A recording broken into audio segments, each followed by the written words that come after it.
Ito dapat yung mga bagay na binibili natin, lalo kung tumatanda ka na, para sa'yo, para sa nanay mo, para sa mga anak mo. Actually, may mga bata na rin na, naku, inaatake na rin. So, eto, syempre, nakita natin dito sa TikTok. Pakita ko sa inyo ha, buksan natin. Meron na ako actually nito, pero ito yung pang mas madalian. Pang risto, yung sa akin kasi dito. Pang 4 na ang BP, so ganyan siya. Meron siyang manual na kasama diyan, instruction manual. Tatry natin to syempre. Oh, dahil nga first time, so titingnan natin, testingin natin. Ito pinakalagayan niya to, ganun. Oo, pinakalagayan niya yun. O, eto na siya, meron siyang kasamang pang-charge. Ito yung itsura niyan, kaya mahalaga na meron tayong ganito sa bahay para ma-monitor natin yung, ano muna tayo? Satisfying. Ma-monitor natin yung BP natin. So, eto na nga, ganito pala itsura niyan. Ayun. Ay, tanggalin ko yung relo.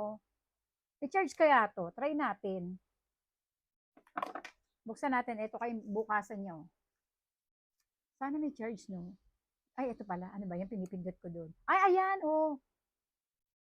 Ayan. Tapos, i-charge kailangan.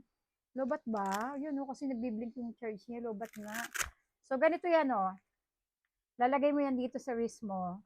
Tama ba? Paano ba yung pagkalagay nito? Hindi maayos ang pagkakalagay ko. Wait lang, ha? Saan ba dapat? Kailangan pag-aralan natin itong maigi. Dito ba dapat? Thank you. Wish you good health. Uy, nagsasalita siya. Nagsasalita siya.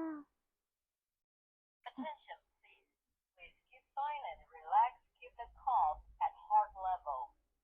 Heart level muna. O, kailangan ko na mag-relax. Ayan, no, nagre-read na siya. Ay, ayan na. Ay, oo nga. Dapat relax lang. Kaya lang, syempre, first time, nabibigla. Ay, para siyang totoo. Alam mo yung nape-press? Ala, ang galing nito. Ayun na. Para siyang totoo yung kinukuhanan ka talaga ng BP.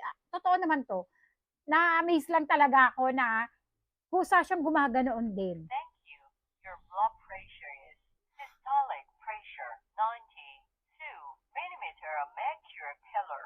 Diastolic pressure 56 millimeter of mercury pillar.